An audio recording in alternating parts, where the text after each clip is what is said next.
ॐ सर्वं ब्रह्मोपनिषदं माहं ब्रह्म निराकुर्यां मा ब्रह्म निराकरोत् अनिराकरणमस्त्वनिराकरणं मेस्तु तदात्मनि निरतेय उपनिषत्सु धर्माः ते मयि सन्तु ॐ शान्ति शान्ति शान्तिः। ॐ नमः परमर्षिभ्यो नमः परमर्षिभ्यः। हरिः ॐ।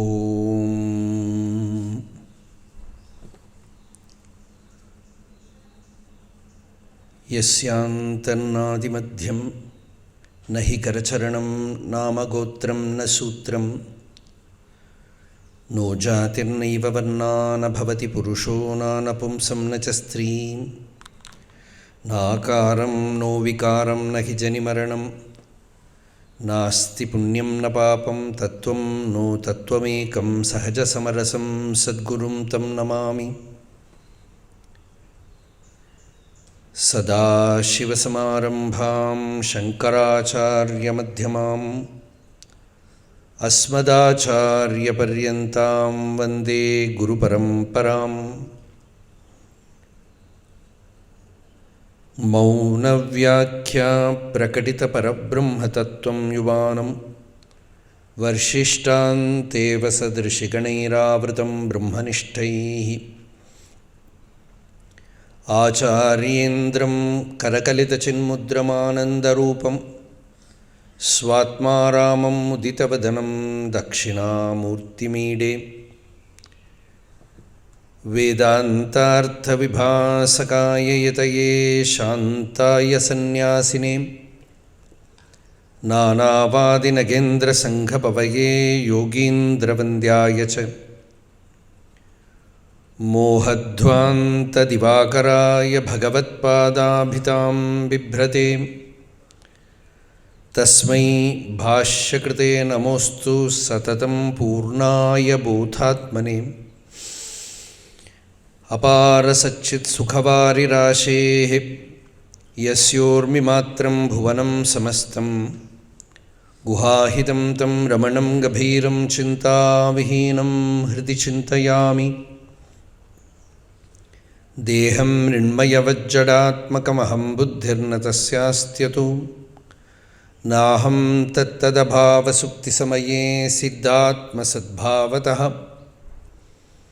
कोऽहं भावयुतः कुतो वरधिया दृष्ट्वात्मनिष्ठात्मनां सोऽहं स्फूर्तितया अरुणाचलशिवः पूर्णो विभाति स्वयम्। योऽन्तः प्रविश्य मम वाचमिमां प्रसुप्तां सञ्जीवयत्यखिलशक्तिधरस्वधाम्ना अन्यांश्च हस्तचरणश्रवणत्वगादीन् प्राणान्नमो भगवते पुरुषाय तुभ्यम्। ॐ नमो ब्रह्मादिभ्यो ब्रह्मविद्यासम्प्रदायकर्तृभ्यो वंशऋषिभ्यो महद्भ्यो नमो गुरुभ्यः। सर्वोपप्लवरहितः प्रज्ञानघनः प्रत्यगर्थो ब्रह्मैवाहमस्मि। ॐ नारायणं पद्मभुवं वसिष्ठं शक्तिं च तत्पुत्रपराशरं च व्यासं शुकं गौडपदं महान्तं गोविन्दयोगीन्द्रमथास्य शिष्यं श्रीशङ्कराचार्यमथास्य पद्मपादं च हस्तामलकं च शिष्यं तं तोटकं वार्तिककारमन्यानस्मद्गुरून् सन्ततमानतोऽस्मि। शङ्करं शङ्कराचार्यं केशवं बादरायणं सूत्रभाष्यकृतो वन्दे भगवन्तौ पुनः पुनः।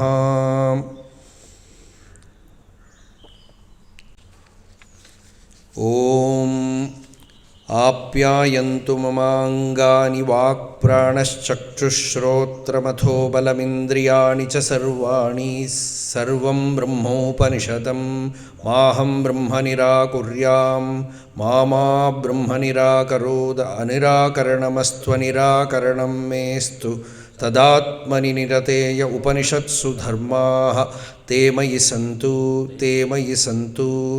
ओम शांति शांति शांति।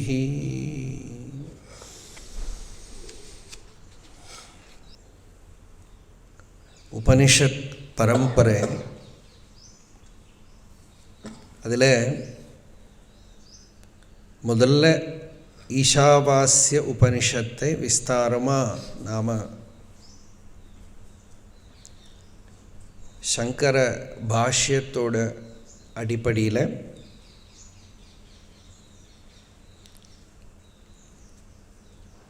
ஸ்வானுபவத்தோட அடிப்படையில் நாம் ஸ்ருதி யுக்தி அனுபவங்களோட பார்த்தோம். உபனிஷத்தை நம்ம வரிசைப்படுத்தி சொல்லிட்டு வரபோது ஈஷ கேன கட முண்டக பிரஷ்ன மாண்டுக்ய ஐதரேய தைத்திரிய சாந்தோக்கிய பிருஹதாரண்யக இப்படி வருது. ஈஷக்கேன கட பிரஷ்ன முண்ட மாண்டுக்ய தித்திரிஹி ஐதரேயம் ச சாந்தோக்கியம் பிருஹதாரண்யகம் ததா. இது இல்லாமல் ஸ்வேதாஸ்வதர உபனிஷத், கைவல்யோபனிஷத், ஜாபாலோபனிஷத் இதெல்லாமும் சொல்லப்படுறது. இதில் கேனோபனிஷத்துங்கிற உபனிஷத்தை நாம் இப்போது பார்க்க போகிறோம். எவ்வளவு விஸ்தாரமாக ஸ்புட்டமாக பார்க்க முடியுமோ ஒரு ஸ்வாத்தியாயங்கிற நிலையில் பார்க்க போகிறோம். ஈஷாவாஸ்ய உபனிஷத் சொல்கிறத ஒரு விஷயம் சொன்னோம். அந்த உபனிஷத்தோட பேரை சொல்கிறதையே உபனிஷத்தோட அர்த்தமும் பிரகாசமாயிடும். எனக்கா உபனிஷத்தோட அர்த்தம் ஈஷாவாஸ்யம்ங்கிறது தான். ஜகத்பூரா ஈஸ்வரனால் நிறைக்கப்படணும். வசு ஆச்சாதனே, ஜகத்து தெரியறது, ஜகத்தை ஈஸ்வரனால் மறைச்சுடு. சர்வவும் ஆத்மஸ்வரூபமாக தெரியணும் அப்படின்னு அர்த்தம் அப்படின்னு சொன்னோம். ஈஸ்வர சப்தத்துக்கு ஆத்மா அப்படின்னு தான் பாஷ்யக்காரர் பகவத் பாதாள் அர்த்தம் பண்ணியிருக்கா. நம்ம பாஷ்யக்காரர்னு சொல்கிறத சங்கராச்சாரியர், சில பேர் ஆதிசங்கராச்சாரியர் அப்படின்னு சொல்லுவாள். சங்கராச்சாரியர் ஒருத்தர் தான். அவருக்கு பேர் சொல்கிறத பகவத் பாதர் அப்படின்னு சொல்கிறோம். பகவத் பாதாள்னு தமிழில் சொல்லுவோம். அந்த சங்கர பகவத் பாதாள் ஈஷாங்கிற சப்தத்துக்கு, ஈஸ்வரன்கிற சப்தத்துக்கு ஆத்மான்னு அர்த்தம் பண்ணியிருக்கார். ஆத்மனா வாஸ்யம், எல்லாத்தையும் ஆத்மஸ்வரூபத்தால் நிறைச்சுடுனா எல்லாத்தையும் ஜெகத் ஆத்மஸ்வரூபத்தால் நிறைக்க வேண்டிய அவசியம் இல்லை. ஆத்மா தான் இருக்குது, அனாத்மா தெரியறது அஜ்ஞானத்தினால, அவித்தியினால் இது ஸ்திரீ, இது புருஷன், இது குமாரன், இது குமாரி, இது விருத்தன் அப்படின்னு தெரியறது. எப்படி தெரியறது? நாம ரூபத்தை பார்த்து தெரியறது. நாமம்னா பேர், ரூபம்னா ரூபம், ஃபார்ம், உருவம். இது ரெண்டையும் பார்த்து இந்த வித்தியாசம் தெரியறது. இப்போ ஒரு லைன் சொன்னோம், ஏன்னா ஸ்திரீ, புருஷன், குமாரன், குமாரி, விருத்தன். இதையே வச்சுண்டா இப்படி தெரியறது நாமரூபத்தினால. உபனிஷத்து என்ன சொல்கிறது? ஸ்வேதாஸ்வதர உபனிஷத் சொல்கிறது ஸ்திரீ, புருஷன், குமாரன், குமாரிங்கிற வித்தியாசம் தெரியறதே ஸ்ருதி சொல்கிறது. துவம் ஸ்திரீ துவம் புமானசி துவம் குமார உதவா குமாரி துவம் ஜீர்ணோ தண்டேன வஞ்சசி துவம் ஜாதோ பவசி விஸ்வதோ முகா. ஹே பகவானே, ஒன்றைத்தான் நான் ஸ்திரீயாக பார்க்குறேன், ஒன்றைத்தான் நான் புருஷனாக பார்க்குறேன், குமாரனாக பார்க்குறேன், குமாரியாக பார்க்குறேன், விருத்தனாக பார்க்குறேன். விஸ்வத்தில் என்னென்ன நாமரூபங்கள் தெரியறதோ எல்லாம் உன்னோட ரூபம்தான். ஜகத்து 5 ரூபத்தில் தெரியறது அப்படின்னு வேதாந்தத்தில் நாம் சொல்கிறது வழக்கம். நாமம், ரூபம், அஸ்தி பாதி பிரியம். அஸ்தி பாதி பிரியம் நாம ரூபம் சேதி அம்ச பஞ்சகம். ஆத்யத்ரயம் பிரம்மரூபம் ஜகத்ரூபம் அதோத்வயம்.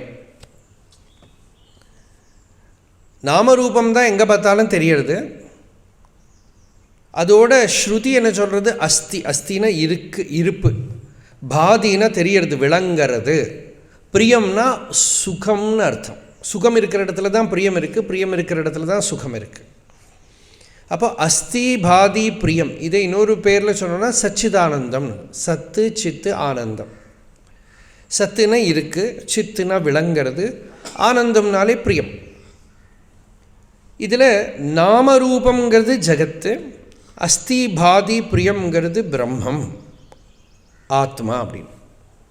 இப்படி சொல்கிறத கூட அது ஒப்ஜெக்டிவாக தான் தெரியும். ஆனால் அஸ்தி பாதி பிரியம்ங்கிறது நமக்கு தெரியறது. நம்ம அனுபவத்துக்கு ஒரு பேர் அஸ்தி பாதி பிரியம். இப்போ நமக்கு நம்ம அஸ்தி பாதி பிரியம், பிரபஞ்சம் பூரா நாமரூபம். இப்போ நமக்கு நம்ம எப்போவும் சொல்கிற திருஷ்டாந்தம் தான், ஒரு இருட்டு ரூமில் உட்காந்துட்டா கூட அஸ்தி பாதி பிரியம் தெரியும். அகமஸ்மி அப்படின்னு தெரியும், நான் இருக்கேங்கிற இருப்பு தெரியும், அது அஸ்தி. அப்புறம் அது எப்படி தெரிஞ்சது?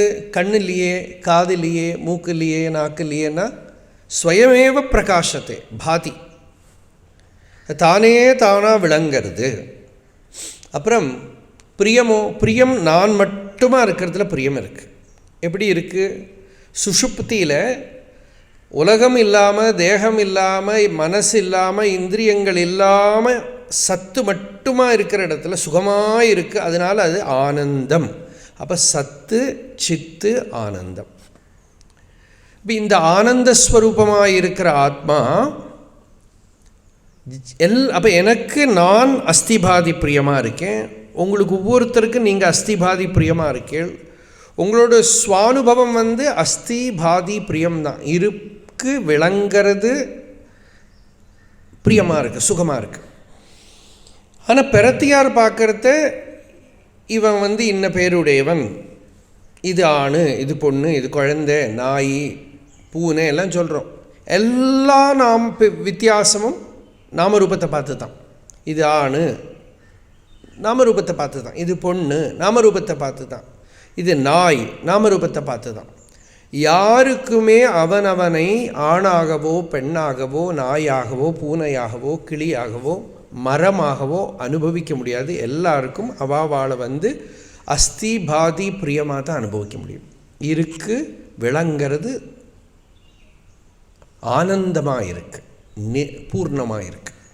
இப்படி தான் எல்லாருக்கும் அவாவாளை அனுபவிக்க முடியும். நான் என்ன ஆணாக அனுபவிக்கிறேன்னு ஆனால் அனுபவிக்க முடியாது. ஆனால் ஃபீல் பண்ண முடியும். ஆண்மையோ பெண்மையோ ஃபீல் பண்ண முடியும். அதுவும் டெம்பரரி தான். இப்போ ஒரு குழந்தைகள்னால் அந்த குழந்தைகளுக்கு ஒன்றும் தெரிய மாட்டேங்கிறது, வயசாக போயிடும், அர்த்தமெல்லாம் போயிடும். இது மாதிரி எல்லாமே அப்படி தான். அப்போ இந்த வித்தியாசங்கள் எல்லாமே சரீரத்தை குறிச்சிருக்கிற வித்தியாசங்கள் எல்லாமே ஒரு காக்கை வீட்டில் உட்காந்துட்டு பறந்து போகிற மாதிரி லைஃப்பில் வந்துட்டு போகிறது தான். ஆனால் நிரந்தரம் இருக்கக்கூடியது சச்சிதானந்தம், இதுதான். அப்போது அந்த சச்சிதானந்தத்தை என்னில் நான் அறிவினால் அனுபவித்து தெரிஞ்சுக்கிறேன். அப்புறம் உங்களையெல்லாம் பார்க்குறதையும் நீங்களும் அதுதான் அப்படின்னு நிச்சயம் பண்ணிக்கிறேன். இந்த நிச்சய ரூபமான அறிவினால் ஆத்மைவேதம் சர்வம், இதெல்லாமும் ஆத்மஸ்வரூபம்தான். நம்ம சொல்லுவோமே, எல்லாரையும் நம்மளை போலேயே பார்க்கணுங்கிறோம். எப்படி பார்க்குறது? இப்படி தான் பார்க்கணும். எல்லாமும் ஆத்மா தான், சகல பேரும் ஆத்மா தான். இப்படி பார்த்து ஆத்மாவால் ஜகத்தை மறைச்சுடு. எதுவும் விட்டு நின்று பார்க்காமல் அதுவாகவே பார்க்க கற்றுக்கோ அப்படிங்கிறது உபனிஷத்தோட சார விஷயம். அப்படின்னா பார்வையே செகண்டரி ஆகிடுறது, அறிவு தான் முக்கியமாக இருக்குது. அப்போது இது ஈஷாவாஸ்ய உபனிஷத்துக்கு சாரதமமான விஷயம். இது ஈஷாவாஸ்யம்ங்கிற மந்திரத்தோடு முதல் பேரிலேயே வந்துடுது. இப்போ நமக்கு விஷயம் ஈஷாவாஸ்ய உபனிஷத் அல்ல, உபனிஷத்துங்கிற விஷயத்துக்காக நான் சொல்லின்னு வரேன். ஈஷாவாஸ்ய உபனிஷத்துங்கிறதுல முதல்ல பார்த்தோமே, அதில் ஈஷாவாஸ்யம்ங்கிறதுலேயே அர்த்தம் வந்துடுது உபனிஷத்துக்கு. அதுபோல் இந்த உபனிஷத்தில் ஒரு கேள்வி, ஒரு குவெஸ்டின். இந்த உபனிஷத்து கேனோபனிஷத்து, பிரஷ்னோபனிஷத்து, இந்த ரெண்டு உபனிஷத்தையும் நாம் சொல்கிறது உண்டு, இது ஒரு குவெஸ்டின் உபனிஷத் அப்படின்ட்டு. இந்த உபனிஷத்துக்கு பேரே குவெஸ்டின் தான். இப்போது நமக்கு பகவானோட, ரமண பகவானோட உபதேசம் என்னன்னு கேட்டால் எல்லோரும் ஈஸியாக சொல்லிவிடுவேன், நான் யார், ஹூ ஆம் ஐ. அதுபோல் இந்த உபனிஷத்தும் ஒரு குவெஸ்டின் தான். கேன, யார்னால அப்படிங்கிற, இப்படி பேர் வைப்பாளோ உபனிஷத்துக்கு, யார்னால அப்படின்னு உபனிஷத். இந்த உபனிஷத் யார்? யார்னால உபனிஷத் அப்படின்னு, யாரால உபனிஷத் அப்படிங்கிற கேன உபனிஷத் அப்படின்னு பேர் இதுக்கு. அதுபோல் பிரஷ்ன உபனிஷத். பிரஷ்ன உபனிஷத்துனா, பிரஷ்னம்னா குவெஸ்டின், குவெஸ்டின் உபனிஷத், கேள்வி உபனிஷத்துன்னு அந்த உபனிஷத்துக்கு பேர். அதுபோல் இந்த கேனோபனிஷத்து முதல்ல நமக்கு உபனிஷத்துனா என்னங்கிறதும் ஈஷாவாஸ்யம் சொல்கிறது சொல்லியிருக்கோம். இங்கேயும் சுருக்கமாக சொல்கிறோம். 4 வேதங்கள் இருக்குது. ருக்வேதம், யஜுர்வேதம், சாமவேதம், அதர்வ வேதம். இதில் சாமவேதாந்தர்கதமான உபனிஷத் இது. சுக்ல யஜுர்வேதாந்தர்கதமான உபனிஷத் ஈஷாவாஸ்ய உபனிஷத். அதை பார்த்தோம் முன்னால். சுக்ல யஜுர்வேத சம்ஹிதையில் இருக்குது ஈஷாவாஸ்ய உபனிஷத். முடிகிற போது பிருஹதாரண்யக உபனிஷத்தோடு முடிக்கிறோம். அதுவும் சுக்ல யஜுர்வேத பிராமணத்தில் இருக்குது, ஆரண்யகத்தில் இருக்குது. இந்த கேனோபனிஷத் சாமவேதத்தோட தளவகார பிராமணத்தில் வருது அப்படின்னு பகவத் பாதால் சொல்கிறான்னு தான் பண்டிதாளுக்கு கூட 9வது அத்தியாயமாக அது நாம் பார்க்குறோம். இப்போது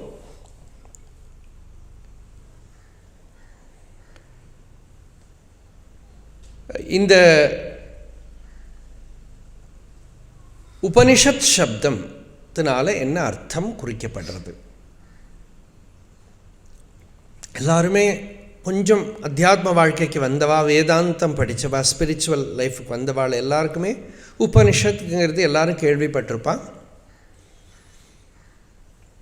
சுவாமி விவேகானந்தரோட பிரவச்சனம் எல்லாம் நிறைய பேருக்கு அது உபனிஷத் மீன்ஸ் ஃபியர்லெஸ்னஸ்ன்னு நிறைய பேசியிருக்கார். அந்த காலத்துலேருந்தே ரொம்பவே அது இங்கிலீஷ் படித்த வாழ்க்கை நடுப்பிலே உபனிஷத்துங்கிறது பிரசித்தமாயிடுது. From every page the Upanishad tells me abhihi, abhihi, abhayam, abhayam, fearlessness அப்படின்னு அவர் சொல்லியிருக்கார். அப்போ வாழ்க்கையில் பயத்தை நிவர்த்தி பண்ணக்கூடிய அறிவுக்கு உபனிஷத்தின் பேர். பயம் நிவர்த்தி ஆகணுமானா பயத்துக்கு என்ன காரணமோ அந்த காரணத்தை நிவர்த்தி பண்ணணும். பயத்துக்கு காரணம் என்ன அப்படின்னா உபனிஷத்து என்ன சொல்கிறது? பயம் எப்போ நிவர்த்தி ஆகும்? பயம் த்விதீயாத்வை பயம் பவதி அப்படின்னு. இரண்டாவது ஒரு பொருள் இருக்கானால் பயம் இருக்குது. தன்னிலே இருந்து அந்நியமான ஒரு வஸ்து இருந்தானால் பயம் இருக்குது. பயத்துக்கு தான் நாம் சம்சாரம்னு சொல்கிறோம். பயம்னாக்கா பயம் மட்டும் இல்லை. இப்போது உபனிஷத் பாஷைன்னு ஒரு பாஷையே உண்டு, வேதத்துக்கே ஒரு பாஷை. அதில் பயம்னா பயம் மட்டும் இல்லை. இப்போ மிருத்யு அப்படின்னா மரணம், டெத்து மட்டும் இல்லை. என்னெல்லாம் நம்மளுக்கு சோகத்தை கொடுக்குமோ, எது எது நம்ம ஸ்வரூபத்தை மறக்கடிச்சுடுமோ அதெல்லாம் மிருத்யு தான். நம்ம ஸ்வரூபத்தை மறக்கிறதுனால தான் நமக்கு மிருத்யு வரதே தவிர ஸ்வாபாவிகமான இயல்பான நம்ம நிலையில் நமக்கு மிருத்யுங்கிற வார்த்தைக்கு அர்த்தமே இல்லை. நம்ம ஸ்வாபாவிகமான ஸ்வரூபஸ்திதியை மறக்கிறதுக்கு பேர் தான் மிருத்யு. அதனால் என்னென்ன லோகத்தில் இருக்கிற வஸ்துக்கள் நம்மளை டிஸ்ட்ராக்ட் பண்ணி, வஸ்துக்களாக இருக்கட்டும், வியக்திகளாக இருக்கட்டும், அனுபவங்களாக இருக்கட்டும், individuals, emotions or events, whatever objects, எது எது நம்மளோட கவனத்தை அபகரித்து நம்ம எனர்ஜியை இல்லாமல் பண்ணிவிடும். ஆத்ம தியானத்துக்கு நமக்கு ஒரு பிராணசக்தி வேணும். ஸ்ரத்தாங்கிறோம் நமக்கு இல்லையா, ரொம்ப பிரசித்தமான வார்த்தை ஸ்ரத்ங்கிற அந்த தாது கூட தா அவதாரணே அப்படின்னு சேர்ந்துடுதுன்னா சத்தியத்தில் நிச்சயாத்மிகமான இருப்பு. ஸ்ரத்தாங்கிறதுக்கு இதுதான் அர்த்தம். அப்போ அது ஒரு வேறு எந்த மொழியிலையும் டிரான்ஸ்லேட் பண்ண முடியாதுன்னு சொல்லுவோம் நாம் சாதாரணமாக. சாஸ்திரஸ்ய குருவாக்கியஸ்ய சத்யபுத்தியா அவதாரணா சா ஸ்ரத்தா கதிதா சத்பிஹி யயா வஸ்து உபலப்யதே. சாஸ்திரத்தை கேட்குற போதோ படிக்கிற போதோ இல்லை ஸ்ரோத்ரிய பிரம்மனிஷ்டனாயிருக்கிற ஒரு குரு, ஞானியாயிருக்கிற ஒரு குரு, அவர் நமக்கு பரமார்த்த லாபத்தை சொல்கிற போதோ கொஞ்சம் கூட சந்தேகம் வராமல் அதில் நிச்சயமாக அதில் இருக்கிறது இருக்கே, அதை ஏத்துண்டு பரம லாபத்தை அடையிறதுங்கிறது இருக்கே, அதுக்கு தான் ஸ்ரத்தான்னு பேர். அந்த ஸ்ரத்தாங்கிற ஒரு விஷயம் இருந்தாலே ஒருத்தனுக்கு சட்டுன்னு ஞானம் வந்துடும், பரமார்த்த லாபம் வந்துடும். ஸ்ரத்த உதைக்கிறது தான் ஒருத்தனுக்கு ஆத்ம விசாரம் கூட பண்ணணும்னு தோன்றது. இப்போ நச்சிகேதஸ் ஏதோ வைதிக கர்மாக்கு நடுவில் இருந்தபோது ஸ்ரத்த வந்தது. அந்த ஸ்ரத்தை உதயம் செய்தப்போ தான் நச்சிகேதஸ் என்ன பரமார்த்தம் என்ன, ஜனனம் என்ன, மரணம் என்ன, மிருத்யு என்னெல்லாம் விசாரம் பண்ணான். சா ஸ்ரத்தா விவேஷா சோமன்யதா. ஸ்ரத்த வந்ததும் அவன் என்ன பண்ணான், விசாரம் பண்ணினான். இப்போ பகவான் ரமணரை எடுத்துட்டா கூட அந்த மதுரையில் அந்த வீட்டில் எனக்கு மரணம் வரப்போகிறது அப்படின்னு ஒரு ஃபீலிங் வந்தது. எத்தனையோ பேருக்கு லோகத்தில் வருது, மரணம் வரப்போகிறதுங்கிற பயம் வருது. சில பேர் அந்த மாதிரி ஒரு ஃபியர் வந்துடுத்தினாலே பிரேக் டவுன் ஆகிடுவான், சைக்கலாஜிக்கலி ப்ரோக் டவுன் ஆகிடுவான். அவள் அப்படியே எல்லாம் உடஞ்சி போயிடுவான். அப்படி வராமல் இந்த மரணம் யாருக்கு வர்றது, மரிக்கக்கூடியவன் யார், இப்படியெல்லாம் விசாரம் பண்ணணும்னு ஏன் தோணித்து?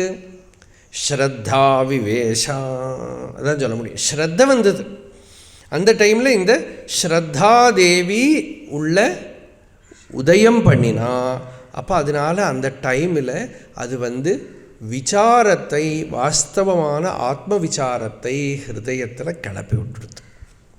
அப்போ உபனிஷத் ஸ்ரவணத்துக்கு ரொம்ப முக்கியமானது ஸ்ரத்தாங்கிறது. இப்போது நம்ம உபனிஷத்துங்கிறத பார்த்துட்டுருக்கோம். அப்போது உபனிஷத்துக்கு அர்த்தம் என்னன்னு சொன்னோம், பயத்தை நிவர்த்தி பண்ணக்கூடிய அறிவுன்னு சொன்னோம்.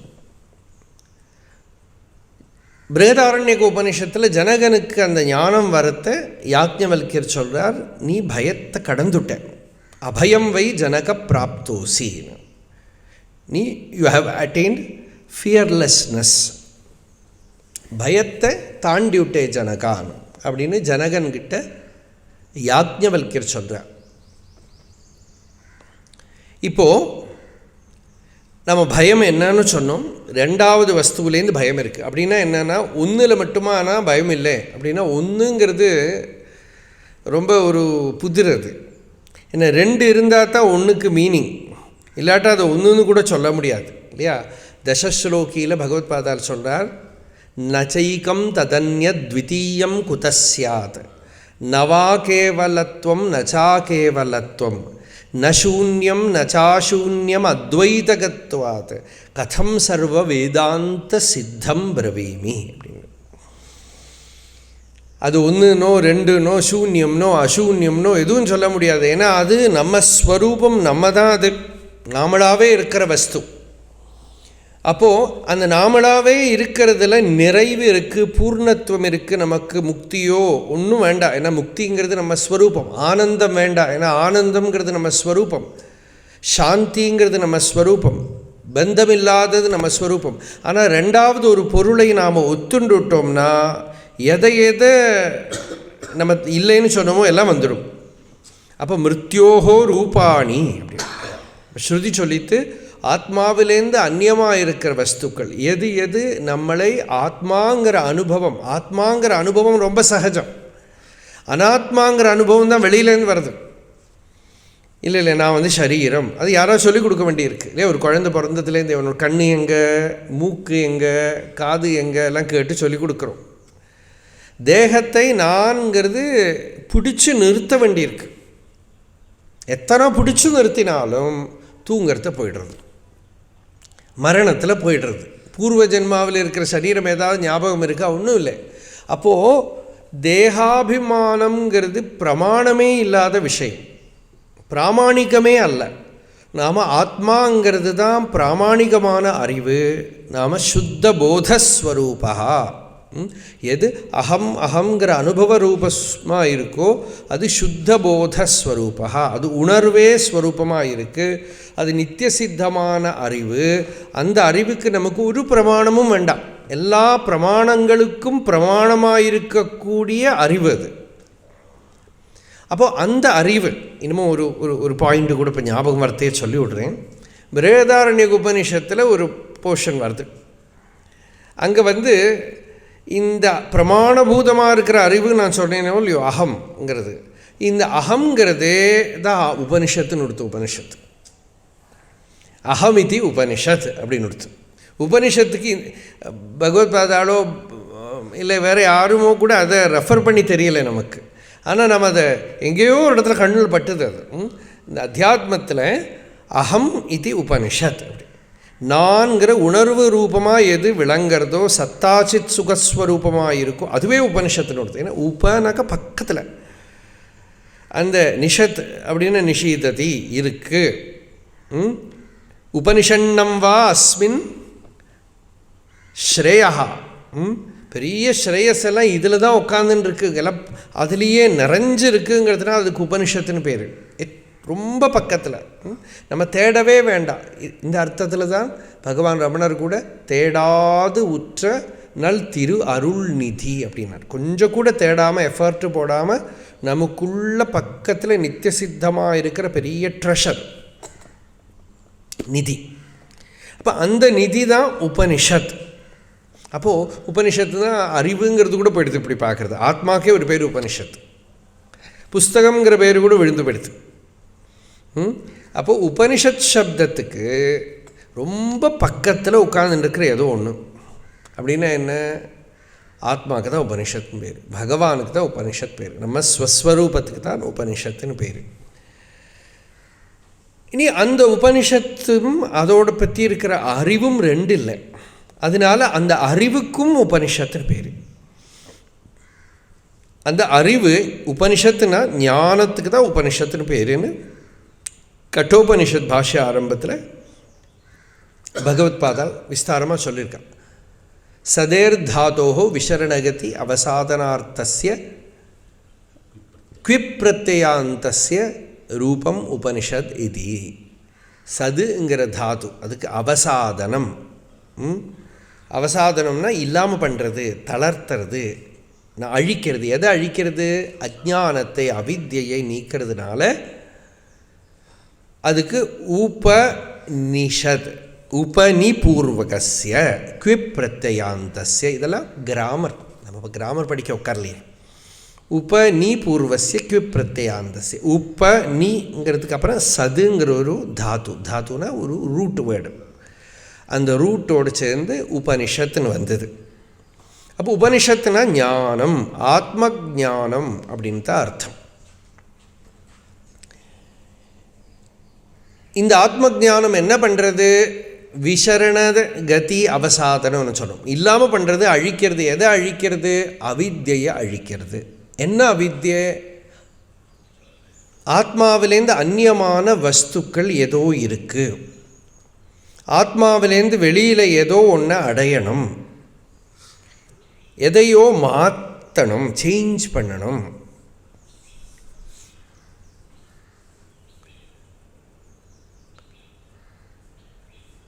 ஏதோ ரீஃபைன் பண்ணணும், நான் ஏதோ பண்ணணும். இப்போ இருக்கிற இருப்பு போகாது, நான் ஏதோ ஒரு நியூ எக்ஸ்பீரியன்ஸை அடையணும். இதாக்க அதோட சுபாவம். இதெல்லாம் ஈஷாவாஸ்ய உபனிஷத்தை ஆரம்பிக்கிற போது சொன்னோம். ந உத்பாத்தியம், ந ஆப்பியம், ந சம்ஸ்காரியம், ந விகாரியம், ந கர்த்திருபோக்திரு ரூபம் வா அப்படின்னு கார்னரிங் போனோம் நம்ம இங்கிலீஷில். அசங்க அந்த பக்கம் இந்த பக்கம் அசங்க முடியாத மாதிரி ஒருத்தனை ஒரு மூலையில் உட்கார வைக்கிறது. அது மாதிரி நம்ம பிரெயினை, நம்ம புத்தியை, மைண்டை அசங்க விடாமல் கொண்டு போய் பாஷ்யக்காரர் ஒரு இடத்துல அசங்காமல் நிறுத்தி விடுறார். ஏன்னா உனக்கு உத்பாத்தியம் அப்படின்னா உண்டு பண்ணுறது, கிரியேட் பண்ணுறது. You cannot create it. ஆப்பியம், யூ கேனாட் அட்டைன் இட், அடையிறது. சம்ஸ்காரியம், யூ கேனாட் ரீஃபைன் சம்திங். விகாரியம், யூ கேனாட் சேஞ்ச். எல்லாத்துக்கு மேலே ந கர்த்திருபோக்திரு ரூபம் வா. உலகத்தில் என்ன அறிவு வேணுமானாலும், என்ன பண்ணணுமானாலும் கர்த்திருவம் இருக்கணும், போக்திருத்துவம் இருக்கணும். இப்போ நாம் ஸ்பிரிச்சுவல் லைஃபுக்கு வரத்தக்கூட ஏதோ இப்போ லோகத்தில் என்னென்னமோ அனுபவிச்சிருக்கேன், இப்போ நான் ஈஸ்வரனை அனுபவிக்க போகிறேன், ஆத்மாவை அனுபவிக்க போகிறேன். அந்த அனுபவம் ஒரு பெரிய அனுபவமாக எனக்கு வரப்போகிறது. இதுக்கு சம்வாதி பிரமம் அப்படின்னு வித்யாரண்யர் சொல்கிறார். அப்படின்னா ஒரு பிரமம் தான். இந்த பிரமம் இஃபெக்டிவான டெலூஷனாக இருக்கும். அது ஒரு பிரமம் மாதிரி இருக்குது. அது ஏதோ அடைய போகிறேன், பெருசாக ஏதோ ஒரு அனுபவம் வரப்போகிறது. அப்புறம் பார்த்தா என்னென்னா, வெளியிலேருந்து ஒன்றும் அடையலை, தனக்கு நித்திய சித்தமாக தனக்கு இருக்கக்கூடிய ஒரு அனுபவத்தை இவன் கவனிக்கத்தான் செய்கிறான். கழுத்திலேயே போட்டுருக்கிற மாலையை அங்கங்கே தேடினதுக்கு அப்புறம் இது கழுத்திலேயே இருக்கே அப்படின்னு சொன்னதும் ஸ்வகண்டாபரண நியாயம், ஸ்வகண்ட சாமீகர நியாயம் எல்லாம் பேர். மூக்கிலேயே வச்சுருக்கிற கண்ணாடிக்குள்ளாலேயே தேடுவான். இதோ மூக்கிலேயே வச்சுருக்கியேன்னு எல்லாரும் பண்ணுவாது. அதுபோல் ஆத்மாவை இவன் வெளியில் தேடினான். பல இடத்துல இது எல்லா பெரியவாளும் சொல்லியிருக்கா, உன்னை நான் அனுபவிக்கணும்னு வந்தேன். I thought that you are the most tastiest thing in the world, so I wanted to taste you, but when I approached you, you swallowed me. இது எத்தனை பாட்டு இல்லையா? இப்போ பகவான் அக்ஷரமண மாலையில் கூட சாப்பாடுன்னை சார்ந்துணவாயேன் சாந்தமாய் போவன் அருணாச்சல. நான் உன்னை அனுபவிக்கணும்னு வந்தேன். அப்புறம் என்ன, நீ என்ன முழுங்கி விட்டேன்னா என்ன அர்த்தம்? அவன் அந்த ஆத்மா தான் இருக்குது, நான்கிற விருத்தி அதில் அடங்கி போயிடுது. அந்த விருத்தி இல்லாமல் ஆகிறது என்ன இருக்குது? சாந்தி தான் இருக்குது. சாந்தமாய் போவன் அருணாச்சலம். அப்போது இந்த உபனிஷத்துங்கிற அறிவு வரபோது, ஞானம் வரபோது, ஆத்ம ஞானம் வரபோது நாம் தேடக்கூடிய வஸ்து நமக்கு உண்டு பண்ண முடியாது. நம்ம மற்றபடிக்கு நம்ம பாடி மைண்ட் எல்லாம் சேஞ்ச் பண்ணி அடைய முடியாது. நான்கிற கர்த்திருவம், டூவர்ஷிப்பை வச்சுன்னு அடைய முடியாது. It is not something which you can feel, experience intensely, something new. அப்படி அல்ல. அப்போ எல்லாத்தையும் நீக்கிற போது அப்புறம் அது என்ன, அதுதான் பார்க்கணும். அது என்ன, அப்போ தான் பார்க்கணும். அது எது நித்திய சித்தமான அனுபவமோ அதைத்தான் வேதாந்தம் பேசுறது. அதனால தான் வேதாந்தம்னு பேர் அதுக்கு. வேதம்னாக்கா அறியறது, அறியறதுன்னா ஃபீல் பண்ணுறது, எக்ஸ்பீரியன்ஸ் பண்ணுறது, அனுபவிக்கிறது. அதுக்கெல்லாம் ஒரு முடிவு. வெளியில் ஒன்றையும் ஃபீல் பண்ணுறதுக்கு நான் இன்னும் பிச்சை எடுக்க போகிறதில்ல. இந்த ஃபீலிங் முடிஞ்சு போயிடுது. பிச்சை தானே இது இல்லையா? இங்கேருந்து ஃபீலிங் கிடச்சா அந்த ஃபீலிங் முடிஞ்சு இப்போ உள்ளே பிச்சை எடுக்கிறோம். அப்படி தான் வெளியில் பணத்துக்கு காசுக்கு பிச்சை எடுக்கிற மாதிரி இப்போ உள்ளே எனக்கு இந்த ஃபீலிங் கிடச்சிது, அந்த ஃபீலிங் போயிடுது. இதை விட இன்டென்ஸ் எங்கேயாவது ஃபீலிங் கிடைக்குமா இப்படின்னு பார்த்து தான் மனுஷன் வேறு ஃபீலிங்கை தேடின்னு போகிறான். இப்போது மெடிடேஷன்லாம் கூட ஒரு விதத்தில் பார்த்தா அப்படி தான், நமக்கு ஒரு ஹையர் ஃபீலிங் கிடைக்கிறது. அந்த ஃபீலிங் கிடைக்கிறது நிறைய பேர் அழுதுன்னு இருக்கான். லாஸ்ட்டில் இவன் என்ன தெரிஞ்சுக்கிறான்? எதுவுமே எனக்கு வேண்டாம், ஒரு ஃபீலிங்கும் வேண்டாம். எல்லா ஃபீலிங்கும் எந்த ஒரு லைட்டில் தெரியறதோ, எந்த ஒரு ஜோதினால் எல்லா ஃபீலிங்கும் தெரியறதோ, perception, feeling, thought, perceiver, feeler, thinker இப்படியெல்லாம் சொல்லுவா சில பேர். எல்லாத்துக்கும் பிரகாசமாக இருக்கக்கூடிய அந்த அனுபவத்தை கவனிக்கிறான். இது ஒரு சிம்பிள் அறிவு தான், மோஸ்ட் சிம்பிள் அறிவு, அட்டர்லி சிம்பிள். அதனால தான் பகவான் ரமணர் ஐயே அதி சுலபம் ஆத்ம வித்யா. ஆனால் அதோட சிம்பிளிசிட்டியில் தான் அதோட ப்ரொஃபண்டிட்டி இருக்குது. ரொம்ப சரளமான ஒரு அறிவாக இருந்தால் கூட ரொம்ப பெரிய ஒரு நிதி அப்படி கிட்டக்கே இருந்து கிடைக்கல. ஆனால் அது இருக்குன்னு தெரிஞ்ச மொமெண்ட்லேருந்து எத்தனை பெரிய வித்தியாசம் வருது. அது மாதிரி இந்த அறிவை இவன் கவனித்ததுமே இல்லையா. அப்போ பத்மநாப சுவாமி முன்னால் யாரும் இருக்க மாட்டான் திருவனந்தபுரத்தில், கூட்டமே இல்லை. ஒரு நாளைக்கு திறந்து பார்த்தா இவ்வளோ பெரிய நிதி இருக்குது. இப்போ இருக்கிற யாரும் பத்மநாபரை பார்க்குறதில்ல, அந்த நிதியை தான் பார்த்துட்டுருக்கா. இது மாதிரி பெரிய நிதி நம்மளுக்குள்ளே இருக்கிற நம்மளே தான். அப்படியா ஞானமேவ லாபா, ஆத்மா லாபான்னு ஒரு பதம் சொல்லுவோம். ஆத்மா லபிக்கிறது, ஆத்மா லபிக்கிறதுன்னு ஒன்றும் அடையிறதுக்கு இல்லை, ஞானமேவ லாபா. அதை தெரிஞ்சுக்கிறது, அதில் கவனம் போகிறது, ஸ்ரத்தை அதில் போனதுமே ஒரு பெரிய லாபம். சில வேலை ஸ்பிரிச்சுவல் எக்ஸ்பீரியன்ஸ்னால் ஒரு பெரிய எக்ஸ்ப்ளோஷன் நடந்ததுன்னு சொல்லுவாள். ஒரு எக்ஸ்ப்ளோஷனும் இல்லை, இந்த அறிவே எக்ஸ்ப்ளோஷன் தான். Because that is the greatest explosion possible. ஏன்னா தான் தன்னை பூர்ணமாக்கக்கூடிய, தனக்கு மரணம் இல்லைங்கிற அறிவை கொடுக்கக்கூடிய, தனக்கு வெளியிலேருந்து ஒன்றும் வேண்டாம் அப்படிங்கிற ஒரு அறிவை கொடுக்கக்கூடிய, பயத்தை நிவர்த்தி பண்ணக்கூடிய ஒரு சிம்பிள் ரெக்கக்னிஷன், பிரத்யபிக்ஞம். இந்த அறிவுக்கு உபனிஷத் அப்படின்னு பேர். இந்த அறிவு அந்த க்ஷணத்திலேயே தன்னிலிருந்து அந்நியமான வஸ்துக்களை எல்லாம் நீக்கி விடுறது, விசரணம், நீக்கி விடுறது, எல்லாத்தையும் அழிச்சு விடுறது. அதனால என்ன, நிர்வாணம்னு பேர் இந்த அறிவுக்கு. அந்நியத்தை பூரா நீக்கம் பண்ணி விடுறது. அதனால தான் அதுக்கு நிர்வாணம்னு பேர். எல்லாம் நிவர்த்தி பண்ணி விடுறது, இல்லாமல் பண்ணி தானே தானாக விளங்குறது. பிரம்ம நிர்வாணம்னு வேதாந்திகள் சொல்லுவோம், பௌத்தர்களை வருவன் நிர்வாணம்னு சொல்லுவாங்க. பிரம்ம நிர்வாணம்னு கீதை சொல்கிறது. பிரம்ம நிர்வாணம்னா பிரம்மம் பிரகாசிக்கிறது, மீதியெல்லாம் போயிடுது, மீதியெல்லாம் நிர்வாபித்தமாகிடுது, இல்லாமல் ஆகிடுது. அப்படி இருக்கிற அந்த பிரம்ம நிர்வாணத்தை கொடுத்து நம்மளை பூர்ணம் பண்ணக்கூடிய அறிவு, ரொம்ப பெரிய பொக்கிஷமான ஒரு அறிவு, நிதியான ஒரு அறிவு. அந்த அறிவுக்கு தான் உபனிஷத் அப்படின்னு பேர். இந்த உபனிஷத்து தான் இங்கே இப்போ சொல்லப்படுறது. உபனிஷத்துங்கிற கண்ணுனால் ஆத்மா தெரியும். கண் இருந்தால் போராது, வெளிச்சம் வேணும். அப்போ உபனிஷத்துங்கிற கண்ணுக்கு ஆச்சாரியங்கிற வெளிச்சம் வேணும். ஆச்சாரியாதைவ விதிதா வித்யா சாதிஷ்டம் பிராபத் அப்படின்னு ஸ்ருதி வாக்கியத்தை அடிக்கடி சங்கராச்சாரியர் கோட் பண்ணுவார்.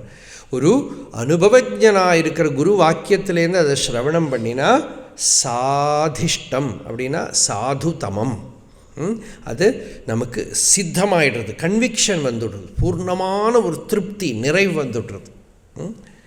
அதனால் அது ஒரு தேவைப்படுறது உள்ள எல்லாருக்கும் இருக்கே. இருந்தால் கூட இப்போ ஜனகர்கிட்ட போய் சுகர் போய் கேட்குறார். சுகருக்கு ஸ்வயமேவ ஒரு இன்ட்யூட்டிவாகவே நாலேஜ் வந்துடுது. மகாபாரதத்துலையெல்லாம் இருக்குது, யோக வாசிஷ்டத்துலையெல்லாம் இருக்குது. சுகருக்கு ஒரு இன்ட்யூஷன்லேயே ஆத்ம ஜானம் வந்துடுது. ஆனால் அவள் அப்பாட்ட போய் கேட்குறார், வியாசர்கிட்ட போய் கேட்குறார், நான் அதை இதெல்லாம் தெரிஞ்சுட்டுருக்கேன், இதுதானா அப்படின்னு கேட்குறார். அப்போ வியாசர் பார்த்தார், ஒரு சமயம் நான் சொன்னேன்னா அவ்வளோ எஃபெக்டிவ் ஆகாது, ஏன்னா அப்பாவாயிட்டோ இல்லையோ, அப்போ அந்த லாகவ புத்தி வந்துடும்.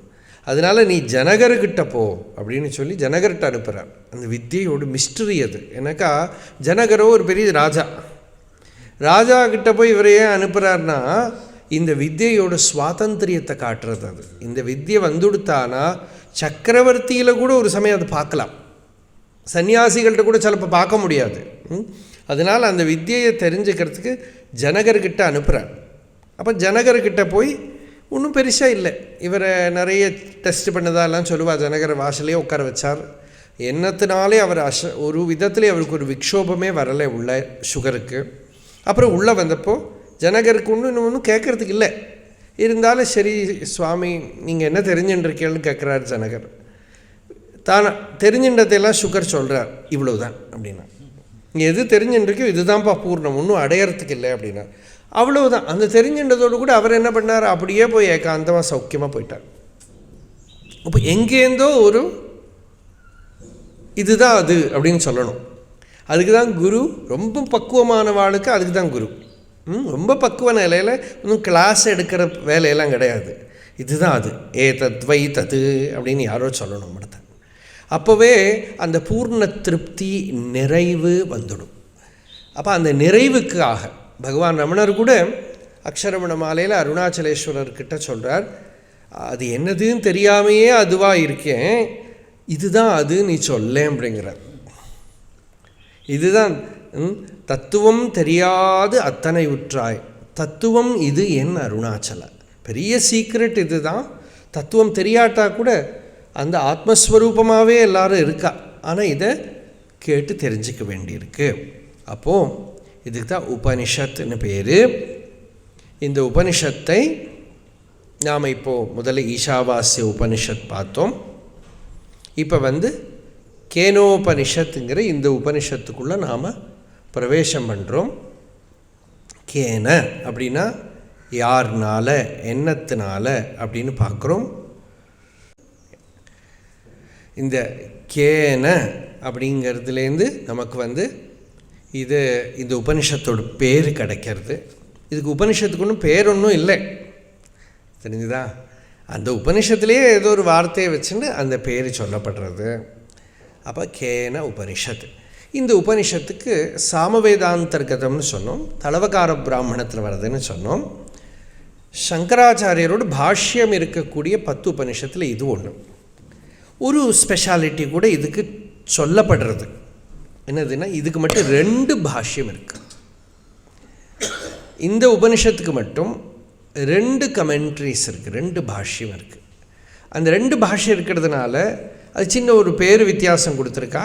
பதபாஷ்யம், வாக்கிய பாஷ்யம் அப்படின்னு 2 பேர் கொடுத்துருக்கா இந்த உபனிஷத்துக்கு. அப்போது இதை பற்றி அபிப்பிராய வித்தியாசங்கள் ஏதாவது இருக்கா அப்படின்னு பார்த்தா, பதபாஷ்யம், வாக்கிய பாஷ்யம் அப்படின்னு இந்த உபனிஷத்துக்கு மட்டும் 2 பாஷ்யம் இருக்குது. இதை பற்றி அபிப்பிராய வித்தியாசங்கள் இருக்குதுன்னு சொன்னேன். ஹோலை நரசிபுர் சுவாமின்னு சொல்லப்படுற சச்சிதானந்தேந்திர சரஸ்வதி சுவாமிகள் இதை கொஞ்சம் நிரூபணம் பண்ணி விசாரம் பண்ணி 2 பாஷ்யமும் பகவத்பாதாளோடது தான் அப்படின்னு சொல்ல முடியாதுன்னு அவரோட அபிப்பிராயத்தை சொல்லியிருக்கார். ஏன்னா அதுக்கும் ஒரு ஆனந்தகிரி டீக்கா இருக்குது. அது ஆனந்த ஞானம்னு சொல்லப்படுற ஆனந்தகிரி தான் இந்த டீக்காக்காரன்னு பூரா ஒத்துக்க முடியாதுங்கிற அபிப்பிராயம் அவருக்கு இருக்குது. கேனேஷிதம் இத்தியாதிகாம் சாமவேத சாகாபேத பிராமணோபனிஷதம் பதசா வியாக்கியாயாபி ந துதோஷ பகவான் பாஷ்யக்காரா. அந்த அந்த டீக்காக்காரர் சொல்கிறார், இந்த கேனேஷிதம் அப்படின்னு சொல்லி ஆரம்பிக்கிற இந்த உபனிஷத்தை பதசா ஒரு பதத்துக்கு அர்த்தம் சொல்லி வியாக்கியானம் பண்ணிட்டு சந்தோஷப்படலை பாஷ்யக்காரர். அதனால் சாரீரகைஹி நியாயைஹி அனிர்ணீதார்த்தத்வாதிதி நியாயப்பிரதான ஸ்ருத்தியர்த்த சங்கிராஹகைஹி வாக்கியைஹி வியாஜிக்யாசுஹு. பிரம்மசூத்திரத்தில் சொல்லப்படுற, பிரம்மசூத்திரம் நம்ம சொல்கிறோம், சாரீரக சூத்திரம், அதில் சொல்லப்படுற நியாயங்களை உபயோகித்து இதை வியாக்கியானம் பண்ணலை கிளியராக அப்படின்னு அவருக்கு தோணினத்தினால அதுக்காக வாக்கிய பாஷ்யம்னு இன்னொன்று எழுதினார் அப்படின்னு இதில் டீக்காவில் இருக்குது. ஆனால் சுவாமி என்ன சொல்கிறார், சச்சிதானந்தேந்திர சரஸ்வதி சுவாமிகள் சொல்கிறார், அப்படி ஒன்றும் இதில் நியாய நிர்ணீதமான வாக்கியங்களெல்லாம் உபயோகப்படுத்தி ஒன்றும் பண்ணினதாகவும் தெரியலை, எல்லாமே பாஷ்யானுசூதமாக இருக்குதுன்னு சொல்ல முடியலைன்னு சொல்கிறேன். என்னவாக இருந்தாலும் சரி, நமக்கு அதெல்லாம் இப்போ முக்கியம் இல்லை. இந்த உபனிஷத்தை பற்றி ஜென்ரல் நாலேஜுக்காக இந்த விஷயங்கள்லாம் சொன்னேன் அப்படித்தான். இது சாமவேதாந்தர்கதமான உபனிஷத்துன்னு சொன்னேன். கேனன்னு ஆரம்பிக்கிறதுன்னு சொன்னேன். ஒரு கேள்வியோடு ஆரம்பிக்கிறது, பிரஷ்னத்தோடு ஆரம்பிக்கிறது. இந்த கேள்வி ஒரு சிஷ்யன் குரு கிட்ட கேட்கறதாக தான் இருக்குது. நிறைய உபனிஷத்து அப்படி தான், சிஷ்யன் குருகிட்ட கேட்குறான். இப்போ தைத்திரியத்திலேயே போய் பிருகு கிட்ட போய், வருணன்கிட்ட போய் பிருகு கேட்குறான், அதீஹி பகவோ பிரம்மேதி. சௌனக மகர்ஷி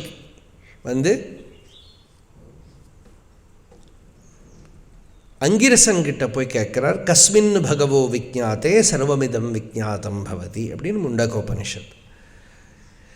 அப்போ இந்த ஒரு கொஸ்டின்லேருந்து உபனிஷத் வருது. இதே சம்பிரதாயத்தை தான் புராணங்கள் கூட தொடர்ந்துட்டு வருது, ஸ்மிருதிகள் கூட. பகவத்கீதையில் எல்லாமே அர்ஜுனன் கேட்குறான், கிருஷ்ணன் சொல்கிறான், பரீட்சித் கேட்குறார், சுகர் சொல்கிறார். எல்லாமே பிரஷ்ன பிரதிவச்சன ரூபமாக இருக்குது. நாமளே நம்மக்கிட்ட கூட கொஸ்டின் தான் கேட்டுக்கணும். வாழ்க்கைங்கிறது ஒன்று அனுபவிச்சுருக்கோம், இந்த அனுபவத்துக்கெல்லாம் மூலம் என்ன, இந்த அனுபவிக்கக்கூடியவன் யார், இந்த சரீரம் அனுபவிக்கிறதா இல்லை சரீரத்துக்குள்ளேருந்து யாராவது அனுபவிக்கிறாளா, இந்த அனுபவிக்கிறவன் யார் இப்படின்னு ஒரு கொஸ்டின். அதிலே அத்தியாத்ம பிரஷ்னம், அத்தியாத்மமான ஒரு பிரஷ்னம்னா அந்த question is more important than answer. Answer important இல்லை, கேள்வி தான் இம்பார்ட்டண்ட். கொஸ்டின் கேட்குறப்ப நான் யார் அப்படின்னு கேட்குறதையே நான் ஆத்மான்னு பகவத்கீதையிலேருந்து படித்து சொல்கிறது யூஸ்லெஸ். நான் யாருங்கிற கேள்வி தான் இருக்குது. அந்த கேள்வி ஒரு அக்னி மாதிரி ஒருத்தனுக்குள்ள ஒரு நெருப்பு மாதிரி வந்துடுத்தானால் அதுக்கு இருக்கிற பதில் இவன் தன்னிலேயே தானாகவே தன்னோட ஸ்வரூபமாகவே பார்க்கணும். அந்த பார்வை தான் பதில். ஒரு வெர்பல் கொஸ்டினுக்கு ஒரு வெர்பல் ஆன்சரை எக்ஸ்பெக்ட் பண்ணலை. Verbal answer can also be given, ஆனால் வெர்பல் ஆன்சர் அல்ல எக்ஸ்பெக்டட். அதுக்கு இருக்கிற உத்தரம் பதில்ங்கிறது சுத்த சைத்தன்யம். வேதாந்தத்துலேயே அப்படி தான் சொல்லுவோம். என்ன பிரதிபாத்திய விஷயம்? சுத்த சைத்தன்யம். அந்த சுத்த சைத்தன்யம்னு ஒரு வார்த்தை சொன்னால் அது சுத்த சைத்தன்யம் ஆகாது. சுத்த சைத்தன்யம்ங்கிறது அனுபவம். அது ஒரு புது அனுபவம் இல்லை. சண்டை மண்டை உடை உபனிஷத் வேதாந்தம்னு போனால் கூட அதுக்கெல்லாம் போல அது அனுபவங்கிறது நம்ம ஸ்வரூபம். அது நம்மிலேயே கூடமாக இருக்கிற ஸ்வரூபத்தை இந்த கேள்வி என்ன பண்ணுறது, நம்ம கவனத்தை ஸ்ரத்தையை அதுக்கு நேரம் திருப்புறது, நம்ம புத்தியை அதுக்கு நேரம் திருப்புறது. அதனால் கேனோபனிஷத், இந்த கேனங்கிற வாக்கியத்தால் இந்த உபனிஷத் சொல்லப்படுறது. கேனன்னு ஆரம்பிக்கிறது இந்த உபனிஷத், அதனால் இதுக்கு கேனோபனிஷத். ஈஷாவாஸ்யம்னு ஆரம்பிக்கிறது, அதனால் அதுக்கு ஈஷாவாஸ்ய உபனிஷத். கடசாகையில் அந்தர்கதமாக இருக்கிறதுனால அது கடோபனிஷத். மொட்டை அடிச்சுன்னு படிக்கிறதுனால முண்டகோபனிஷத். முண்டகோபனிஷத்தே சொல்கிறது இதுக்கு என்ன அதர்வ உபனிஷத் அது. அதனால் இது அந்த முண்டனாதி சம்ஸ்காரங்கள் எல்லாம் பண்ணிண்டு அந்த சம்ஸ்காரத்தோடு இருக்கிறவாளுக்கு இது சொல்லி கொடுக்கணும் அப்படின்னு அதர்வ முண்டகோபனிஷத் சொல்கிறது. இந்த மாண்டுக்கிய உபனிஷத்துக்கு மட்டும் என்ன அர்த்தம் அப்படி வந்ததுன்னு அவ்வளோ ஈஸியாக சொல்ல முடியலை. ஏதோ ரிஷி பாட்டுக்கு தவளைன்னு பேர் வச்சுருக்கார் போல் இருக்கு. அதனால் மாண்டுக்கிய உபனிஷத், அதுக்கு வேறு அர்த்தம் சொல்கிறோம் அந்த சந்தர்ப்பத்தில். இப்படி உபனிஷத்துக்களுக்கெல்லாம் ஒவ்வொரு பேர்களுக்கு பின்னால் ஒரு அர்த்தம் இருக்குது. ஆனால் ரொம்ப முக்கியமாக இந்த 3 பேர் ரொம்ப ப்ரிடாமினண்ட்டாக இருக்குது. ஈஷாவாஸ்யம், கேனம், பிரஷ்னம். இதெல்லாம் பேரிலேயே நமக்கு ஒரு எசன்ஸ் வந்து விடுறது. இந்த ஈஷாவாஸ்யோபனிஷத்தில் நாம் இப்போது கேனோபனிஷத்தில் நாம் இப்போ பிரவேசம் பண்ணுறோம். அதோட சாந்தி மந்திரம், சாமவேதத்துக்கு உள்ள சாந்தி மந்திரம் இதில் இருக்குது. நம்ம சொன்னோம் முதல்லையே சங்கராச்சாரியர் பாஷ்யம் பண்ணின உபனிஷத்தில் இது ஒன்று சொன்னோம். ஸ்வேதாஸ்வதரம்னு இந்த 10 இல்லாமல் ஒரு 11வது உபனிஷத்துக்கும் சங்கர பாஷ்யம்னு ஒன்று அவைலபிளாக இருக்குது. எல்லாம் அத்வைத்தபரமாக நல்ல கம்பீரமாக தான் இருக்கும். ஆனால் அதை சங்கர பாஷ்யம்னு எல்லோரும் ஒத்துக்கலை. பகவத்பாதாள் எழுதின பாஷ்யம்னு ஒத்துக்கலை. ஆனால் இருந்தாலும் பாஷ்யமெல்லாம் ரொம்ப நல்ல அழகாக தான் இருக்கும். இது இப்போ இந்த கேனோபனிஷத்தில் இன்னும் பதபாஷ்யத்தை பொறுத்தவரை யாருக்குமே ஒரு சந்தேகமும் இல்லை. இந்த உபனிஷத் ஞானத்துக்கு நாம் இப்போ பிரவேசம் பண்ணுறோம். ஆத்ம ஞானத்தை சொல்லக்கூடியது உபனிஷத். வேதத்தில் பூர்வ பாகம் பூரா கர்மகாண்டம். அதில் கர்மாவை நிறைய சொல்கிறது. அப்புறம் உபாசனைகளும் நிறைய சொல்லப்படுறது. ஆரண்யகங்களை உபாசனா காண்டம்னு சொல்லலாம். ஆனால் பூர்வ பாகத்துலேயும் உபாசனைகள் உண்டு. உபனிஷத்து கூட அங்கங்கே உபாசனைகளை சொல்லும். அப்போ கர்மா ஃபினிஷ் ஆகி, பிராணவித்யா ஃபினிஷ் ஆகி, உபாசனையும் ஃபினிஷ் ஆனப்புறம்தான் ஞானத்துக்கு இவன் வரான். ஒரு யூஷுவல் கோர்ஸ் அப்படி தான் நம்ம சித்த சுத்தின்னு சொல்கிறோம். சித்த சுத்தி வந்துடுத்தானா இவனுக்குள்ள ஸ்ரத்தாங்கிற சக்தி வந்துடும். இப்போ யாரோ ஒருத்தன் ஒரு மண்ணுக்கடியில் புதஞ்சிருக்கான்னா, ஒளிஞ்சின்னு இருக்கான்னா, நம்ம கீழே குழிச்சு போகிறோம்னா அவன் பக்கத்தில் எத்தி விட்டோன்னா, குழிச்சு போகிறதுன்னு சொல்ல முடியாது, ஏன்னா புதைச்சி போட்டால் ஆள் போயிடுவானே. எங்கேயோ ஒரு கீழே ஒரு குகையில் உட்காந்துருக்கான்னு வச்சுக்கோ, நீங்கள் படி இறங்கி போகிறீங்கன்னா பக்கத்தில் போகிறது அவன் மூச்சு விடுறதுக்காகும். அதுபோல் இவனோட சித்தம் சுத்தமாக சமீபே கச்சதி, பக்கத்துக்கு போக போக இவனுக்கு ஆத்ம சாநித்தியத்தோட ஃபீல் உண்டாகிறது.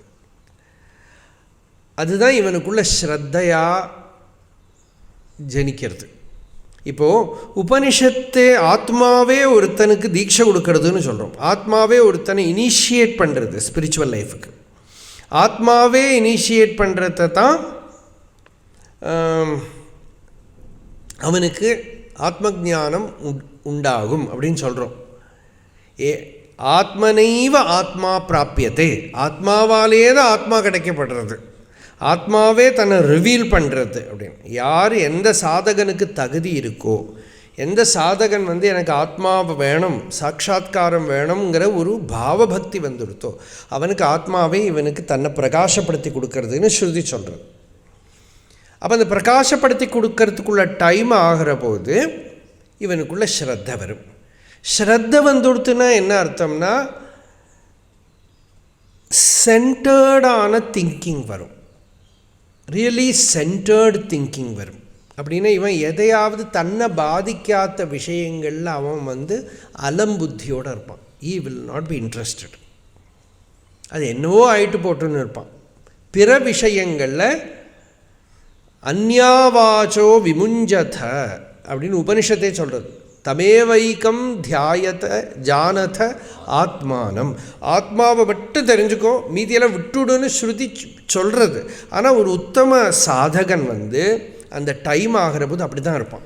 அவன் வேறு இதுலேயும் இன்ட்ரெஸ்ட் இல்லை. பரீட்சியலோகான் கர்மச்சிதான் பிராமணோ நிர்வேதமாயாத். அவன் நல்லா எல்லாத்தையும் எக்ஸ்ப்ளோர் பண்ணி பார்த்து நிர்வேதம்ங்கிற ஒரு நிலை வந்துடுத்து அவனுக்கு. நிர்வேதம்னா வைராக்கியம் அப்படின்னு ஜென்ரலாக சொல்லுவாள். ஆனால் நிர்வேதம்ங்கிற வார்த்தை கேட்குறதே தெரியும், நாலேஜ் விஷயத்துலேயும் டிஸ்இன்ட்ரெஸ்டட் ஆகிட்டாமோ.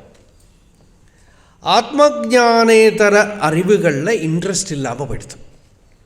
இந்த அறிவும் புத்தியோட ஒரு சொற்சல் தானே, அந்த சொற்சல் அவனுக்கு இன்ட்ரெஸ்ட் இல்லாமல் போயிடுது. கீதையிலேயே பகவான் சொல்கிறார், இதை கேட்டு அதை கேட்டு கான்ஃப்ளிக்டிங் ஐடியாஸ் எல்லாம் கேட்டு போருண்டாப்பான்னு அவன் புத்தியை ஸ்டில் பண்ணி விட்டான். ஸ்ருதி விப்ரதிபன்னாதே யதாஸ்தாஸ்யதி நிச்சலா சமாதௌ அச்சலா புத்தி ததா யோகமவாப்சேசி. இந்த கான்ஃப்ளிக்டிங் ஸ்டேட்மெண்ட்ஸும் பல விஷயங்களும் அறிவுகளும் எல்லாம் அவனுக்கு அதில் எல்லாம் அறிவிலும் இன்ட்ரெஸ்டே இல்லை. தன்னிலேயே இருந்தால் போரும், தன்னோட ஸ்வரூபத்தை தவிர வேறு எந்த விஷயத்துலேயும் ருச்சி இல்லை அப்படின்னு விரக்தன் ஆகிட்டான். அதுக்கு தான் நிர்வேதம்னு பேர். அந்த நிர்வேதம் வந்துடுத்துன்னா என்ன, ஆத்மஸ்வரூபத்தை விட்டு வெளியில் போகிறதுக்கு அவனுக்கு இன்ட்ரெஸ்ட் போயிடுதுன்னு அர்த்தம். அந்த ஒரு நிலையில் தான் ஆத்மாவை எழுப்பக்கூடிய பலமுள்ள கேள்விகள் இவனுக்குள்ளே வருது. ஆத்மாவை எழுப்புறதுன்னு என்ன? ஆத்மா என்ன எழுந்திருக்கணுமா, என்ன தூங்குறதா, முழிச்சு ஒன்றும் இல்லை. ஆத்ம ஞானத்தை எழுப்பக்கூடிய கேள்விகள். அப்போ தான் நான் முன்னால் சொன்னோமே, சென்டர்ட் ஆகுதுன்னு. சென்டர்ட் ஆகிடுறாமா. He becomes more and more centred. Self சென்டர்டுன்னு ஈகோயிஸ்டிக்கு சொல்லுவோம். இப்போ தான் ட்ரூலி பிகம்ஸ் செல்ஃப் சென்டர்டு. வேறு எதுலேயும் ஒரு விதத்தில் சொன்னால் ஆளுகள் தப்பாக எடுத்துக்க மாட்டான்னா சொல்லலாம். நமக்கு ஈஸ்வரன் விஷயத்தில் கூட அவனுக்கு ஒன்றும் இன்ட்ரெஸ்ட் இல்லை. இப்போ ஏன்னா இருக்கிற கதைகள்லாம் சொல்லி வைகுண்டத்தில் இருக்கார் கைலாசம், எங்கேயோ இருந்துட்டு போட்டுமே, இப்போ என்ன வேணும்னு. இப்போ அதெல்லாம் எனக்கு தெரியாது. நான் இருக்கேன்னு தெரியறது, அகமஸ்மின்னு தெரியறது, நான் இருக்கேன். என்னையே எனக்கு தெரியலை, பின்ன நான் போய் ஈஸ்வரனை எங்கே தெரிஞ்சுக்க போகிறேன்? முதல்ல என்ன தெரிஞ்சுக்கிட்டோம், அப்புறம் பார்க்குறோம். ஆத்மானம் ஜானியாத். அந்த ஆத்மாவை பார்க்காதக்கு ஈஸ்வரனை எங்கே நான் பார்க்க போகிறேன்? அதனால் முதல்ல நான் என்ன பார்க்கட்டும், என்னோட ஸ்வரூபம் என்ன. இப்போ எனக்கு பிரச்சனைகள் இருக்குது, இந்த சரீரமாக்கும் நான் it's very sad, it's a great tragedy. தேகம்தான் நான் அப்படின்னு இப்போ எல்லா ஃபோட்டோவிலே இதுலேயும் எல்லாத்துலேயும் இதுதான் எனக்கு தெரியறது. உலகத்தில் படிக்கிறது எல்லாமே இந்த தேகத்தை பற்றி தான். தேகத்துக்கு தான் இவ்வளவு சயின்ஸ் பண்ணி வச்சுருக்கா. ஹார்ட்டு, பிரெயின், சென்சஸ், சுவாசோச்சுவாசம், respiratory system, liver, kidney, lungs, என்னெல்லாமோ படிக்கிறோம். அதையெல்லாம் அப்படி பிடிச்சி நிறுத்தி நல்லா ஹெல்த்தியாக இருக்கிறதுக்குன்னு அவ்வளோ கஷ்டப்படுறோம். எல்லாம் கஷ்டப்பட்டுட்டு லாஸ்ட்டில் போய்டுறது. இதுக்கு தான் சுரேஸ்வராச்சாரியார் நைஷ்கர்ம சித்தியில் ஒரு விஷயம் சொல்கிறார். மூக்கில் ஒரு பாலை பிடிச்சி நிறுத்துகிற மாதிரி, நாசாகிரே பதரம் யதானோ இன்னும் வருது. ஒரு மூக்கில் இந்த பஃபூன்லாம் வச்சுருக்கிற மாதிரி மூக்கில் ஒரு பால், ஒரு நெல்லிக்காய் அப்படி வச்சுட்டு நிறுத்துகிற மாதிரி கஷ்டப்பட்டு இந்த அவித்யால் சம்சாரத்தை பிடிச்சி நிறுத்தின்னு இருக்காராம். யோக வாசிஷ்டத்தில் வரும், இந்த சம்சாரங்கிறது அஜ்ஞானிகளோட அனுகிரகத்தினால நிற்கிறது. அஜ்ஞப்பிரசாததா அப்படின்னு. இந்த அஜ்ஞானிகள்லாம் அனுகிரகம் பண்ணிட்டு தான் இதை பிடிச்சி நிறுத்தியிருக்கலாம். எங்கேயாவது ஒருத்தன் கையை விட்டால் விழுந்துடும். அது மாதிரி இந்த நம்மளோட எல்லாம் கஷ்டப்பட்டு எல்லாம் பிடிச்சி நிறுத்தினாலும் இது நிற்காது. இப்போ தேகம்தான் நான்னாக்கா என்ன பண்ணிட்டும் காரியம் இல்லை. இது லாஸ்ட்டில் துக்கம்தான், கஷ்டம்தான். அதில் என்ன பண்ணாலும், அப்படி வச்சாலும் சுகம், அப்படி வச்சாலும் துக்கம், இந்த பக்கம் வச்சாலும் துக்கம். அப்போது தேகம், அப்போ இதுக்கு என்ன பரிகாரம்? தேகத்தை சௌக்கியமாக வச்சுக்கிறதுக்கு என்னென்ன பண்ணணும் எல்லாம் பார்க்க. சார்வாகன் அப்படின்னு ஒரு ஃபிலாசபர் குரூப் இருக்குது. சார்வாகன்னாலே ரொம்ப ஸ்வீட்டாக பேசுகிறவன் அர்த்தம். அந்த சார்வாகன் சொன்னால், இந்த வேதாந்திகள்லாம் பேசுகிறதெல்லாம் காதில் வாங்கிக்காது, சௌக்கியமாக இரு, நல்லா சாப்பிடு, நெய் விட்டுன்னு சாப்பிடு, ரிணம் கிருத்வா கிருதம் பிபேத், யாவத் ஜீவம் சுகம் ஜீவேத். எத்தனை நாளைக்கு இருக்க போகிறோமோ தெரியாது, இருக்கிற நாள் you have to enjoy life, சௌக்கியமாக என்ஜாய் பண்ணணும். அதனால் இவன் என்னத்தையோ சொல்லின்னு இருக்க, அதெல்லாம் காதில் வாங்கிக்காதே அப்படின்னு சார்வாகன் சொல்கிறான். கேட்குறதுக்கு நல்லா இருக்கும் இல்லையா? அப்போ யாராவது வந்து நம்மள்ட்ட ஒரு குசல பிரஷ்னமே செய்யலைனாக்கா, எப்படி இருக்கே சொன்னா நமக்கு இவன் ஸ்நேகமே இல்லைன்னு தான் தோணும், அன்பில்லாதவன். ஆனால் யாராவது வந்து எப்படி இருக்கேள், நல்லா இருக்கேளா, உடம்பை நல்லா பார்த்துங்க, அடிக்கடி ஒரு ஹாஸ்பிட்டல் செக்கப் எல்லாம் பண்ணுறலான்னு கேட்டால் இன்னொரு அன்பு அப்படிங்கிறோம். ஏன்னா நம்மளாம் என்னெல்லாம் சொன்னாலும் நம்மளாம் கொஞ்சம் கொஞ்சம் சார்வாகர்களாக தான் இருக்கும். அந்த மாதிரி இல்லையா? பாகவதத்தில் வருது, இந்த சனக சனந்தனாதிகளும் பிருது மகாராஜாவுமா மீட் பண்ணுறார். அப்போது பிருது சனகாதிகள்கிட்ட சொல்கிறார், உங்கள்கிட்ட போய் நீங்கள் எப்படி இருக்கீங்கன்னு கேட்குறதுக்கு அர்த்தமே இல்லை. பவத்சு குஷல பிரஷ்னா ஆத்மாராமேஷு நேஷ்யதே. குஷலா குஷலா எத்திர ந சந்தி பதிவிருத்தையா. உங்கள்கிட்ட போய் எப்படி குஷலம் விசாரிக்கிறதுங்கிறது ஒன்றும் அர்த்தமே இல்லை. ஏன்னா ஆத்மாராமர்களாக இருக்கிறவாளுக்கு இது சுகம் இது துக்கம்ங்கிற பேதமெல்லாம் இல்லையே அப்படின்னு சொல்கிறார். அதனால் இந்த மாதிரி சரீரம்தான் நானானா அதுக்கு எல்லா ட்ரையலும் பண்ணணும், எல்லா காலத்துலேயும் பண்ணியிருக்கான். ஆனால் எல்லா காலத்துலேயும் they found that it is not worth trying. ரொம்ப ஸ்ட்ரகிள் பண்ணியும் அது ஒன்றும் நிற்க மாட்டேங்கிறது, போய்டுறது. அப்புறம் பின்ன எல்லா பிளெயின்லேயும் வேலை பண்ணி பார்த்தா, பிராணங்கிற பிளெயினில் வேலை பண்ணி பார்த்தா, மைண்டுங்கிற பிளெயினில் வேலை பண்ணி பார்த்தா, புத்திங்கிற பிளெயினில் வேலை பண்ணி பார்த்தா, எல்லா பிளெயினும் அசாஸ்வதமாக இருக்குது, அனித்தியமாக இருக்குதுன்னு கண்டுபிடிச்ச அப்புறம் லாஸ்ட்டில் இதுக்கெல்லாம் அதிஷ்டானமாக இருக்கிற ஒரு இடம் இருக்குது, அது போக்குவரவில்லாத இடம். அந்த இடத்துல சாஸ்வதமான சௌக்கியம் இருக்குதுன்னு தெரிஞ்சு அங்கே உட்கார்ந்தப்ப தான் இவனுக்கு நிறைவு ஏற்பட்டது. அது உட்கார்றதுங்கிறது கூட சும்மா அறிவு தான். எனக்கு உட்கார்றதுன்னு ஒரு வேலை இருந்ததுதானா எழுந்திருக்கிறதுன்னு வந்துடும். அதனால் அந்த ஒரு வேலை கூட படாது. மகாலசன் ஞானிக்கு ஒரு பேர் என்னதுன்னா சோம்பேறிக்கு சக்கரவர்த்தி. உள்ள ஒரு சின்ன மூமெண்ட், ஒரு தாட்டுக்கு கூட இஸ் நாட் ரெடி. இந்த வேதம் கர்மகாண்டத்தில் இவா இது பண்ணலாம், இவா இதை பண்ணப்படாது எல்லாம் வேதம் சொல்லும்.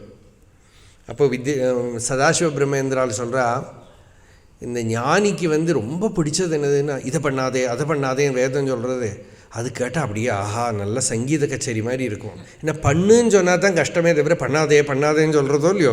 ரொம்ப மாசப்தக வியவஹிருதானி மனோகராணி அப்படின்னு ஆத்மஜம் அஸ்தமித சர்வவித பிரவருத்தியும் ஆனந்தயந்தி நிகமாபிகிருதா நிஷேதாக.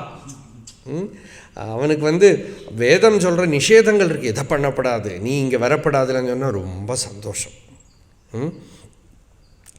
வான்னு கூப்பிட்டா தான் கஷ்டம், பண்ணு சொன்னால் தான் கஷ்டம், ஒன்றும் சொல்கிறது இல்லையே. அப்போ இந்த வேதம் நிஷேதம்ன்றது இவனுக்கு ஆனந்தமாக இருக்கான். மாசப்தக வியவஹிருதானி மனோகராணி. அந்த ஆலசிய பெரிய ஆலசியத்தோடு இருக்கிறவன் அப்படின்னா ஒரு தாட்டுக்கு கூட இஸ் நாட் ரெடி. அந்த நிலையில் இவன் ஒரு ஃப்ரீடத்தை பார்க்குறான், தனக்குள்ள ஒரு சுவாதந்திரியத்தை பார்க்குறான். அந்த சுவாதந்திரியம்தான் ஞானம் அப்படிங்கிறது. ஆத்மஸ்வரூபத்தை அடையிற வரைக்கும் இவன் இது இல்லைன்னு நிஷேதம் பண்ணிகிட்டே இருப்பான். நான் சம்ஸ்கிருதத்தில் நாங்கிற பதம், இங்கிலீஷில் நோங்கிறோம், சம்ஸ்கிருதத்துலேயும் நோ இருக்குது. நோ இதராணி அப்படின்னு வேதத்தில் வருது. நானும் வரலாம் நோனும் வரலாம். அதில் நஞ்சுன்னு பேர் அதுக்கு. தமிழில் கூட நஞ்சுன்னு சொல்லுவோம். நஞ்சுனாக்கா விஷம்த்துக்கு நஞ்சுன்னு பேர் இல்லையா. இந்த நசப்தம் அப்படி தான், நகாரம் அப்படி தான். நஞச்ச ஏஷ ஸ்வபாவா யத் ஸ்வசம்பந்தினா அபாவம் போதயதி. அது எதை தொட்டுதோ அதை இல்லாமல் ஒன்றிவிடுவோம். ந பூமின்னா பூமி போச்சு, ந தோயம்னா தோயம் போச்சு, ந சரீரம்னா சரீரம் போச்சு, ந மனஹா மனசு போச்சு, புத்தி போச்சு. எல்லாத்தையும் அது நான் தொட்டுட்டானா போயிடும். அப்படின்னா என்ன, இதை நிஷேதம் பண்ணி எது அவசேஷிக்கிறதோ அந்த வஸ்துவை ஆத்மஸ்வரூபம் தெரிஞ்சிக்கிற ஒரு அறிவு, ஒரு பிரக்ரியை. அந்த பிரக்ரியைக்கு ஆகமம்னு பேர். அந்த பிரக்ரியைக்கு தான் ஆகமம்னு பேர் அப்படின்னு இங்கே டிப்பணிக்காரர்லாம் சொல்லியிருக்கார். அந்த பிரக்ரியைக்கு ஆகமம்னு பேர். அந்த வஸ்துவை அடையக்கூடிய விசார பிரக்ரியை. அந்த விசார பிரக்ரியனால் தன்னை தெரிஞ்சுக்கிறதுக்கு இவனுக்கு சாதிச்சு கொடுத்தானா, இவன் பிரவൃத்தினாலே அல்ல அறிவுனாலேயே இவன் பூர்ணமாயிடுறான். இவன் ஸ்வயம் பூர்ணன்கிற ஒரு கன்விக்ஷன், அறிவு வந்துடுறது, நிறைவு வந்துடுறது. அப்படி நம்மளை இங்கே இருக்கிற இருப்பிலேயே ஸ்ருதி சொல்கிறது அப்படி அடையணும். நீ செத்து போனப்புறம்லாம் பிளான் பண்ணப்படாது, இங்கேயே அடையணும். அப்படி அடைஞ்சு கொடுத்தனா நீ அடைஞ்சது உண்மையை நான் ஒத்துக்கிறேங்கிறது ஸ்ருதி. இல்லாட்டா நீ அடைஞ்சேன்னு ஒத்துக்க முடியாது.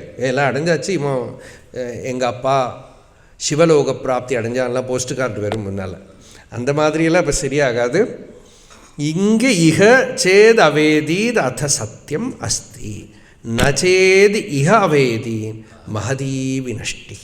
இங்கே நீ அடைஞ்சாயினா நீ அடைஞ்சது சத்தியம், இல்லாட்டா இட் இஸ் கிரேட் லாஸ். மகதீ வினஷ்டி, பெரிய நஷ்டம் அப்படின்னு. அப்போ இதுதான் இந்த உபனிஷத்தோட பிரவேசத்வாரத்துக்கு இருக்கிற அறிவு. இங்கே நாம் சாந்தி மந்திரத்தை சொல்லி நிறுத்துவோம். ஓம் ஆப்யாயந்து மமாங்கானி வாக் பிராணச்சக்ஷுஸ்ரோத்ரமதோ பலமிந்திரியாணி ச சர்வாணி சர்வம் பிரம்மோபனிஷதம் மாஹம் பிரம்ம நிராகுர்யாம் மாமா பிரம்ம நிராகரோத் அநிராகரணமஸ்த்வநிராகரணம் மேஸ்து ததாத்மனி நிரதேய உபனிஷத்சு தர்மாः தே மயி சந்து. ஓம் சாந்தி ஷாந்தி ஷாந்தி.